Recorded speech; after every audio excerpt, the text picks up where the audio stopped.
강의하고자 하는 성경 본문은 레위기 4장 1절부터 5장 13절의 말씀입니다. 본문이 길기 때문에 전부 다 읽지 않고 4장 1절부터 12절의 내용을 같이 합독하고 제가 필요한 부분들을 강의하도록 하겠습니다. 4장 1절부터 4장 12절의 말씀입니다. 교독하겠습니다. 여호와께서 모세에게 말씀하여 이르시되 이스라엘 자손에게 말하 이르라. 누구든지 여호와의 계명 중 하나라도 그릇 범하였을 만일 기름 부음을 받은 제사장이 범죄하여 백성의 허물이 되었으면 그가 범한 죄로 말미암아 흠 없는 수송아지로 속죄 제물을 삼아 여호와께 드릴지니 그 수송아지를 회막문 여호와 앞으로 끌어다가 그 수송아지의 머리에 안수하고 그것을 여호와 앞에서 잡을 것이요 기름 부음을 받은 제사장은 그 수송아지의 피를 가지고 회막에 들어가서 그 제사장이 손가락에 그 피를 찍어 여호와 앞 곧 성소의 휘장 앞에 7번 뿌릴 것이며 제사장은 또 그 피를 여호와 앞 곧 회막 안 향단불들에 바르고 그 송아지의 피 전부를 회막문 앞 번제단 밑에 쏟을 것이며 또 그 속죄 제물이 된 수송아지의 모든 기름을 떼어낼지니 곧 내장에 덮인 기름과 내장에 붙은 모든 기름과 두 콩팥과 그 위에 기름 곧 허리 쪽에 있는 것과 간에 덮인 꺼풀을 콩팥과 함께 떼어내되 화목자의 제물의 소각에서 떼어남 같이 할 것이요 제사장은 그것을 번제단 위에서 불사를 것이며 그 수송아지의 가죽과 그 모든 고기와 그것의 머리와 정광이와 내장과 똥 곧 그 송아지의 전체를 진영 바깥 재버리는 곳인 정결한 곳으로 가져다가 불로 나무 위에서 사르되 곧 죄 버리는 곳에서 불사를 지니라. 아멘. 하나님의 말씀입니다. 네, 성도 여러분 반갑습니다. 레위기 4장 1절부터 5장 13절의 말씀은 속죄죄에 대한 규례입니다. 속죄의 죄를 영어로 sin offering이라고 합니다. sin offering. 그런데 밀그럼이라는 구약학자를 비롯해서 구약학계에서 이 속죄죄라는 명칭 대신에 정결죄라는 호칭을 더 선호하는 학자들도 많이 있고 그것도 의미 있어 보입니다. 그래서 정결죄라고 혹시 어떤 책을 읽으실 때 나오면 그게 속죄죄구나 이렇게 이해하시면 되겠어요. 그래서 정결죄는 purification offering 이렇게 부를 수 있는 것이죠. sin offering, purification offering 같은 제사를 나타내는 것입니다. 4장 1절부터 5장 13절까지가 속죄제의 규례입니다. 본문의 구조를 조금 말씀드리겠습니다. 4장 1절부터 2절은 속죄제 sin offering의 서론에 해당하고 4장 3절부터 12절은 대제사장의 부주의한 죄에 대한 속죄제 4장 13절부터 21절은 이스라엘 전체 회중의 죄 4장 22절부터 26절은 족장의 부주의한 죄에 대한 속죄제 4장 27절부터 35절은 평민, 개개인의 죄에 대한 속죄제 5장 1절부터 4절은 부주의한 죄의 일례로 4가지 죄를 언급하고 있고요. 5장 7절부터 10절은 빈민의 속죄제 5장 11절부터 13절은 극빈자의 속죄제에 대해서 언급하고 있습니다. 그래서 내용적으로 갈수록 양이 줄어드는 것은 동일한 내용들이 반복되는 것들은 생략되고 있기 때문에 그렇게 볼 수 있겠습니다. 이것을 통해서 알 수 있는 것은 이스라엘 백성이 속할 수 있는 모든 집단들이 다 망라되어 있다는 것이죠. 또한 중요한 것은 모든 인간들의 공통적인 문제는 바로 만연한 죄라는 것을 우리에게 말씀하고 있는 것입니다. 죄의 히브리어 어근이 하타입니다. 하타. 구약 성경에 595회 등장합니다. 레위기에 116회 등장합니다. 이는 구약의 어떤 책보다 이 레위기에 죄에 대한 언급이 가장 빈도수가 높다는 것을 나타내는 것이고 레위기 중에서도 오늘 본 말씀 4장 1절부터 5장 13절까지 속죄 제한 규례 이 부분에 가장 집중적으로 죄에 대한 언급이 등장합니다. 총 53회가 죄에 대한 언급이 등장하고 있는 것입니다. 그러므로 성경 전체에서 죄에 대해서 가장 빈번하게 언급하고 있는 본문 말씀이 바로 오늘 본문 말씀이라고 할 수 있죠. 저는 우리의 심령이 그렇지 않은가 싶습니다. 죄에 대한 언급이 가장 빈번한 성경 말씀, 우리의 심령 안에 얼마나 많은 죄악들이 있습니까? 4장 1절부터 2절의 말씀을 한번 보겠습니다. 여호와께서 모세에게 말씀하여 이르시되 이스라엘 자손에게 말하여 이르라. 누구든지 여호와의 계명 중 하나라도 그릇 범하였으되 라고 말씀하고 있습니다. 죄가 무엇입니까? 죄는 여호와의 계명을 범하는 것이라고 할 수 있습니다. 계명은 크게 두 가지로 구분할 수 있습니다. 금지 명령, prohibitive commandments, 금지 명령, 수행 명령, performative commandments, 수행 명령, 금지 명령, 이렇게 우리가 계명들을 구분할 수 있습니다. 금지 명령을 어긴 것과 수행 명령을 어긴 것, 어느 것이 더 중한 범죄일까요? 금지 명령의 위반이 수행 명령의 위반보다 더 중요한 것입니다. 이를 예를 들면 안식일을 범하지 말라라는 금지 명령과 내 모퉁이에 이삭을 남겨두라라는 수행 명령, 어느 쪽의 범죄가 더 중한 범죄이겠습니까? 금지 명령을 고의로 위반하는 것이 더 중한 명령입니다. 그것은 반역죄에 해당하는 것입니다. 금지 명령을 부지 중에 범하였을 때 속죄죄가 요청되는 것입니다. 몇 주 전에 제가 번죄에 대해서 강의를 하면서 번죄에도 속죄의 기능이 있다. 부수적으로 번죄에도 속죄의 기능이 있다고 말씀을 드렸습니다. 번제가 속죄하는 죄는 어떤 죄입니까? 번제가 속죄하는 죄는 인간의 근본적인 죄성, 원죄에 대한 속죄가 번제를 통해서 이루어지는 것입니다. 번제가 속죄하는 것은 죄된 행위가 아니라 죄된 존재에 대한 속죄라고 할 수 있습니다. 반면에 이 속죄죄는 비고의적인 죄, 부지불식간에 지은 죄이긴 하지만 속죄죄가 씻어내는 죄는 매우 구체적인 죄입니다. 번제는 원죄, 죄된 존재, 행위가 아니라 죄된 존재에 대한 속죄라면 이 속죄죄는 매우 구체적인 죄를 속죄하는 죄사다라고 말할 수 있습니다. 그런데 이 속죄죄가 또 하나의 기능이 있습니다. 그것은 인간의 몸이나 사물을 더럽히는 부정결도 씻어내는 제사입니다. 죄는 그 죄인이 알고 짓든지 모르고 짓든지 간에 그것을 알든 모르든 상관없이 죄는 심각한 결과를 낳게 되는 것입니다. 그래서 부지 중에 짓는 죄라도 속죄 제사를 드려야 될 필요가 있다는 것입니다. 부지 중에 짓는 죄도 심각한 결과를 낳고 그것이 속죄제의 필요성이 있다면 알고도 의도적으로 짓는 죄는 얼마나 심각한 죄이겠습니까? 속죄제는 거룩과 정결을 이해하는 데 있어서 가장 핵심적인 제사라고 할 수 있습니다. 죄와 부정결을 씻는 속죄제, 죄와 부정결 모두가 오염을 일으키게 되는 것이며 이 오염을 씻어내는데 바로 제물의 피로 닦아져야 한다는 것입니다.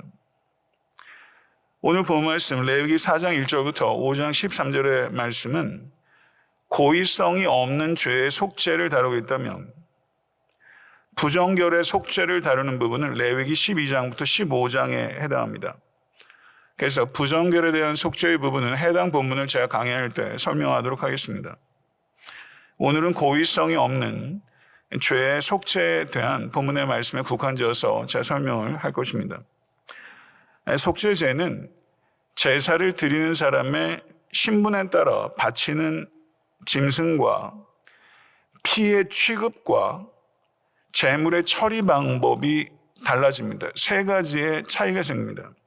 신분에 따라 짐승의 피를 어떻게 취급할 것인지, 제물의 처리 방법이 바뀌게 되는 것입니다. 기름 부은 제사장 2절에 나옵니다. 기름 부음을 받은 제사장과 이스라엘 온 회중을 위한 속죄의 경우, 이스라엘 온 회중의 속죄는 13절에 언급되어 있습니다. 그 이하에 이 두 경우에는 제물이 무엇입니까? 숫송아지를 드립니다. 실제는 숫소였을 것입니다. 제사장은 이스라엘 민족 중에 가장 거룩한 사람이라고 여겨지는 사람입니다.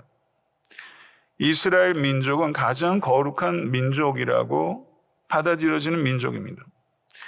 이들의 죄는 가장 심각하게 다루어졌다는 것입니다. 제사장의 죄와 온 회중이 죄를 지었을 경우 이 죄의 속죄를 위해서 피가 성소 안으로 들여졌습니다. 5절과 16절에 언급되어 있습니다. 성소 안으로 제물의 수송아지의 피가 들여진 후에 제사장은 손가락에 그 피를 찍어 지성소와, 머릿속에 한번 연상해 보십시오. 지성소와 성소를 나누는 휘장 앞에 피를 7번 뿌렸습니다. 그리고 다른 피의 일부는 지성소와 성소 그 사이에 놓여 있는 분향단이 있습니다. 분향단에 뿔에 발랐습니다. 7번 피를 뿌렸습니다. 그것은 그만큼 충분하고 철저하게 했다는 것을 나타내는 것입니다. 휘장 앞에 피를 뿌렸다라고 성경은 언급하고 있는데 학자들은 이 피를 휘장에 뿌렸다라고 주장하는 사람들도 있고, 혹은 휘장과 성소, 분향단 사이에 땅에 뿌렸다라고 이야기하는 사람도 있습니다. 거의 양분되는 것 같습니다. 여러분 어떻게 생각하십니까? 지성소와 성소를 가르는 휘장, 예수께서 십자가 달려 들어가셨을 때 그 휘장이 위에서부터 아래로 찢어지지 않았습니까? 그 휘장에 피를 뿌렸겠습니까? 아니면 그 앞 땅, 분향단 사이에 피를 뿌렸겠습니까? 저는 후자가 더 타당해 보입니다. 왜냐하면 값비싸게 준비된 이 휘장에 피를 뿌리게 되면 그 뒤에 어떻게 되겠습니까? 중요한 것은 피가 대제사장의 죄나 회중 전체의 죄인 경우에 피가 지성소, 성소 그 안 최근접한 곳에 하나님의 임재의 가장 중심부로 이 피가 들어왔다는 것은 이 대제사장, 제사장의 죄가 얼마나 심각한 영향을 가져오는가 하는 것이죠. 제사장이 죄를 범하게 되면 그것이 한 개인의 죄된 행위에 국한되는 것이 아니라 그것이 나라와 민족 전체에 회중에 영향을 끼치는 심각한 문제라는 것을 우리가 알 수 있습니다. 한 사람의 행위가 민족 전체의 여파를 끼치게 되는 것입니다. 그래서 종교개혁자 칼빈은 그의 존엄성이 더 뛰어난 만큼 그의 삶은 더 부지런히, 더 열심히 거룩의 본으로 서 있어야 된다라고 말을 한 것은 매우 당연하고 상식적인 이야기라고 할 수 있습니다. 그리고 이렇게 지성소 그 휘장 앞에 피를 7번 뿌리고 분향단 뿔에 피를 바른 후에 나머지 피는 어떻게 했다고 나옵니까? 7절과 18절을 보게 되면 나머지 피 전부는 회막문 앞 번제단 밑에 쏟았습니다. 그리고 제물의 모든 기름과 두 콩팥과 간에 덮인 꺼풀은 번제단 위에서 불살랐습니다. 8절과 19절에 언급되어 있습니다. 그리고 남은 고기를 어떻게 합니까? 남은 고기는 진영 바깥에 재 버리는 곳에서 불살라 버립니다. 그것에 대한 언급이 11절과 21절에 언급되어 있습니다. 속죄 제물이 진영 밖으로 가져와서 전부 불태워서 소각해 버리는 것은 성문 밖에서 돌아가신 예수 그리스도의 죽음을 예표하는 것임을 믿습니다. 히브리서 13장 11절에서 12절의 말씀을 보게 되면 이는 죄를 위한 짐승의 피는 대제사장이 가지고 성소에 들어가고 그 육체는 영문 밖에서 불사릅니다. 그러므로 예수도 자기 피로써 백성을 거룩하게 하려고 성문 밖에서 고난을 받으셨느니라. 아멘.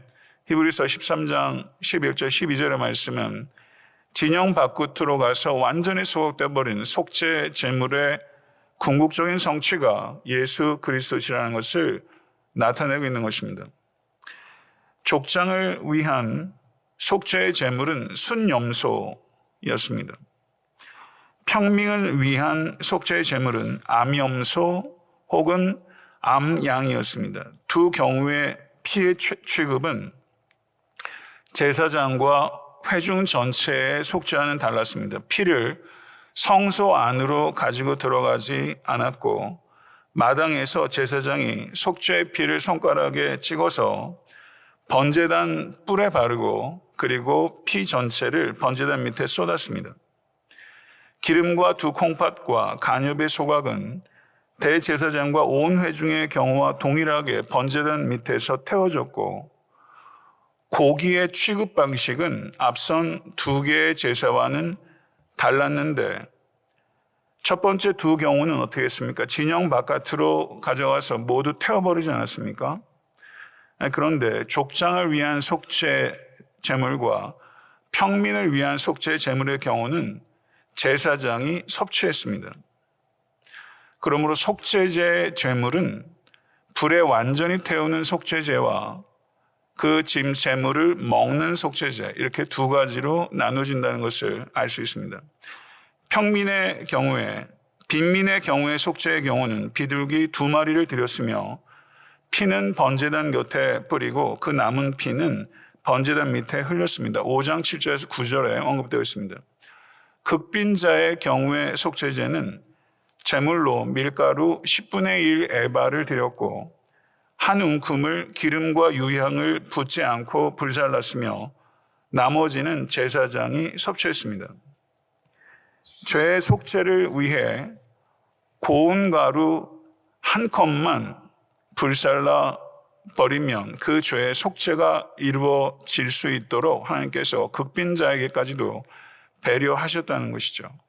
이것을 통해서 알 수 있는 것은 죄는 우리의 만연한 문제이고 이 죄의 해결은 반드시 이루어져야 된다는 것을 우리가 다시 한번 깨닫게 되는 것입니다. 이러한 속죄제의 목적은 무엇입니까? 4장 20절 말씀을 보시기 바랍니다. 4장 20절. 제사장이 그것으로 회중을 위하여 속죄한즉 그들이 사함을 받으리라. 이러한 반복이 4장 26절, 31절, 4장 35절, 5장 13절에 거의 동일한 내용들이 반복되면서 그 죄가 사함을 받는다라고 언급하고 있습니다. 여기서 사하다라고 번역되고 있는 히브리어는 그 사함의 주체가 오직 하나님일 때뿐입니다. 사랑하는 성도 여러분, 마가복음 2장에서 예수님께서 4명의 친구들이 중풍병자를 이끌고 왔을 때 예수께서 뭐라고 말씀하십니까? 소자야 내 죄 사함을 받았느니라. 죄를 사하실 수 있는 이는 오직 하나님 한 분밖에는 없습니다. 맞습니다. 그러다 보니까 거기에 있던 유대인들이 속으로 생각하기를 저가 누기에 죄를 사하는가 라고 말하면서 신성모독을 했다고 생각했죠. 맞습니다. 맞는 생각입니다. 다만 유대인들이 몰랐던 것은 예수님께서 죄를 사하시는 하나님이시라는 사실을 몰랐던 것입니다. 예수님께서는 죄를 사하시는 권세가 있으신 하나님의 아들이십니다. 믿으십니까? 레위기 5장 1절에서 4절을 보게 되면 그 내용 제가 읽도록 하겠습니다. 만일 누구든지 저주하는 소리를 듣고서도 증인이 되어 그가 본 것이나 알고 있는 것을 알리지 아니하면 그는 자기의 죄를 져야 할 것이요 그 허물이 그에게로 돌아갈 것이며 만일 누구든지 부정한 것들 곧 들짐승의 사체나 부정한 가축의 사체나 부정한 곤충의 사체를 만졌으면 부지 중이라도 할지라도 그 몸이 더러워져서 허물이 있을 것이요 만일 부지 중에 어떤 사람의 부정에 닿았는데 그 사람의 부정이 어떠한 부정이든지 그것을 깨달았을 때에는 허물이 있을 것이요 만일 누구든지 입술로 맹세하여 악한 일이든지 선한 일이든지 하리라고 함부로 말하면 그 사람이 함부로 말하여 맹세한 것이 무엇이든지 그가 깨닫지 못하다가 그것을 깨닫게 되었을 때에는 그 중 하나에 그에게 허물이 있을 것이니 라고 말하고 있습니다.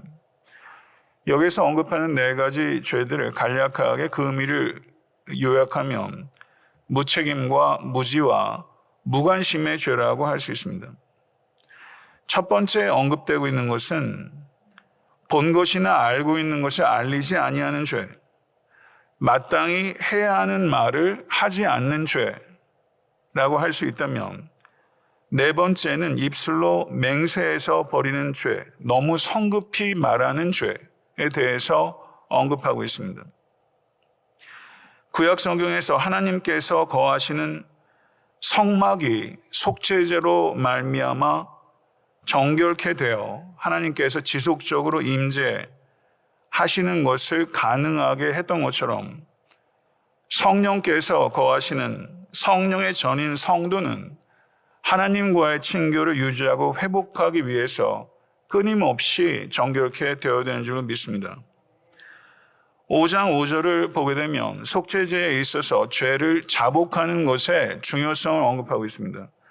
5장 5절의 말씀을 제가 읽겠습니다. 이 중 하나에 허물이 있을 때에는 아무 일에 대하여 잘못하였노라 자복하고 라고 말하고 있습니다.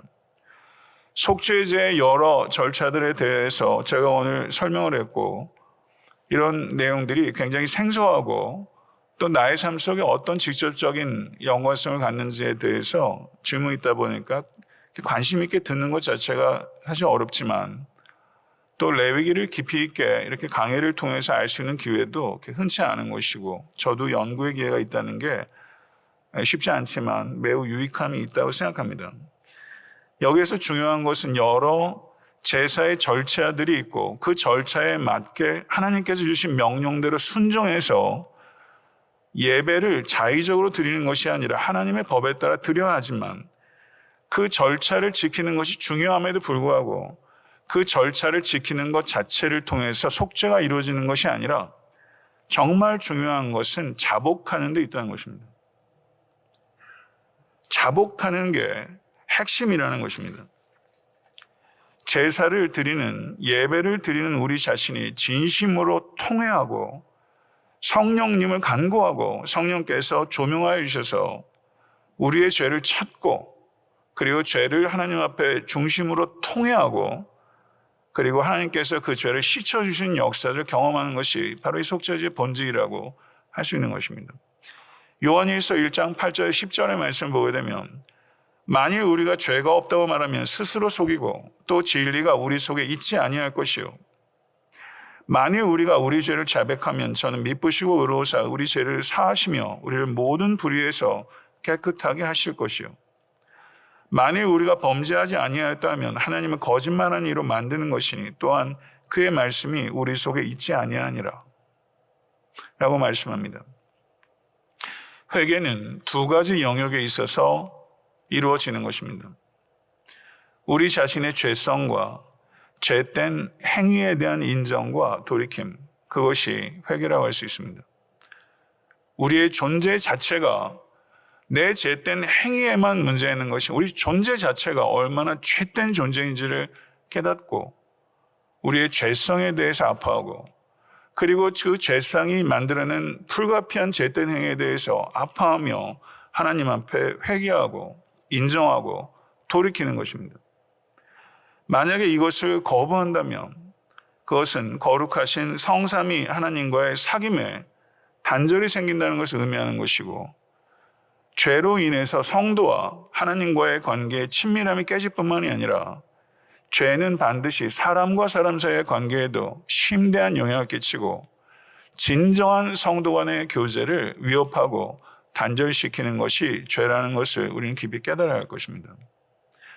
만약에 우리가 성도 간의 관계, 가족 간의 관계, 그리고 이웃과 친구들과의 관계 속에서 여러 문제들이 생긴다면 그 본질의 핵심에는 바로 죄의 문제가 있을 수밖에 없다는 것을 우리가 깊이 생각해야 될 줄 믿습니다. 사랑하는 성도 여러분, 정말 깊은 회개가 우리 가운데 회복될 수 있게 되기를 간절히 소원합니다. 회개가 없이 회복이 이루어질 수가 없습니다. 근데 회개조차 내 의지와 의욕 가지고 되지 않는 것을 우리는 철저하게 깨달아야 될 줄 믿습니다. 특별히 사순절을 지내면서, 특별히 고난주간을 앞두고 하나님께서 우리에게 회개의 영을 부어주시기를 간절히 소망합니다. 빛 가운데로 회개함으로 나아가십시다. 그래서 하나님과의 친밀한 교제가 더욱더 회복이 되고, 그리고 사랑하는 성도들과 더욱더 친밀한 관계가 회복돼서 누릴 수 있다면, 사랑하는 성도 여러분, 가장 위대한 영혼은 회개하는 영혼이고, 회개한 사람들끼리 만나는 기쁨은 최고의 만남이 될 것이라고 믿습니다. 죄에 대해서 더욱더 민감한 우리 모두가 될 수 있게 되길 간절히 소망합니다. 말씀을 맺겠습니다. 죄를 범하게 되면 대제사장의 죄가 그게 한 개인의 일탈에 그치지 않고 나라 민족 전체에게 여파를 끼치는 것이라면 책임과 영향의 정도는 차이가 있다 할지라도 내가 범죄했을 때 그것은 나 개인의 문제일 수 없다는 것입니다. 그것이 가정의 문제가 되고 공동체의 문제가 되고 사회적 문제가 될 수 있다는 것이죠. 우리가 죄를 때로는 부지불식간에 무지해서 부주의하여 죄를 범할 수 있지만 그건 역시 죄라는 것을 깨닫고 몰랐다라고 말하는 것이 충분하지 않다는 것을 우리는 깊이 깨달아야 할 것입니다. 죄가 내가 의도했던 의도하지 않았던 그 죄는 심각한 결과를 반드시 낳고 그리고 속죄의 필요가 있다는 것을 성경 우리에게 말씀하고 있는 것입니다. 사랑하는 성도 여러분, 속죄 제물의 피는 영적 세제와 같아서 죄와 오염을 씻어냅니다. 예수 그리스도의 피가 우리의 죄와 우리의 부정결을 씻어낸 그리스도의 보혈인 줄로 믿습니다. 속죄제는 죄와 부정결로 말미암아 생긴 하나님과 인간 사이의 단절을 끝내고 하나님의 자비와 구원 언약의 그 모든 유익들을 온전히 누리도록 우리를 회복시키기 위해서 하나님께서 주신 제정된 제사인 것입니다. 예수 그리스도의 속죄는 동물 희생 제사가 결코 이루지 못했던 죄로부터의 정결을 단번에 그리고 영원토록 이루신 제사입니다. 믿으십니까? 예수 그리스도께서는 자신의 보혈로 결코 반복할 필요가 없는 완전하고 절대적인 속죄를 우리를 위해서 성취하신 것을 믿습니다. 사랑하는 성도 여러분, 부지 중에 지은 죄라도 깨닫는 것이 얼마나 큰 축복인지 모르겠습니다. 내 죄를 내가 자각하고 깨닫는데 한계가 있다면 주변에서 누군가를 통해서 내 죄를 깨달을 수 있는 경우에는 그것이 얼마나 귀한 우정인지 모르겠어요. 내 주변에 있는 벗이 정말 나를 사랑해서 나를 위해서 중보하고 내가 죄를 찾을 수 있도록 도와줄 수 있다면 저는 최고의 우정 가운데 하나가 아닌가. 부부관계에 있어도 이렇게 질책하고 나무라는 것이 아니라 죄를 찾을 수 있도록 도와줄 수 있는 그런 경건한 그런 결혼관계가 있다면 저는 너무나 복된 부부가 함께 깊은 회개 가운데 들어갈 수 있다면 참 귀한 일이 아닌가 그런 생각이 듭니다. 사랑하는 성도들, 우리의 회개가 얼마나 피상적인 수준에 머물고 있는지 모릅니다. 정말 복개 수술을 해야 되는데 반창고 바르고 있는 회개를 우리는 할 때가 너무나 많은 것이죠. 사랑하는 성도 여러분, 구체적인 죄를 찾아야 합니다. 최고의 발견은 구체적으로 죄를 발견하고 그 죄로부터 돌이키는 것인 줄로 믿습니다.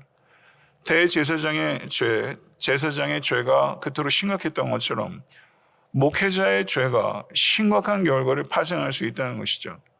목회자의 죄는 회중 전체에게 교회 전체에 심각한 문제가 되기 때문입니다. 피를 7번 뿌렸던 것이 철저함과 충분함을 이야기했던 것처럼 바라기는 이 부족한 종의 회개와 또 교회 사역자들, 영적 지도자들의 회개가 더욱더 깊어질 수 있게 되기를 간절히 소망합니다. 대제사장에서부터 극빈자에 이르기까지 모든 이들이 예외 없이 속죄 제사를 드리고 하나님과의 친밀한 관계가 회복하기를 원하셨던 그 하나님의 마음을 진실로 받아들이시겠습니까? 부디 복음에 대한 믿음과 확신을 가지고 세상 가운데 나가서 회개하고 복음을 믿으라, 그리고 죄 사함을 받으라 외칠 수 있는 믿음의 사람들 될 수 있게 되기를 우리 주 예수 그리스도 간절히 축원합니다.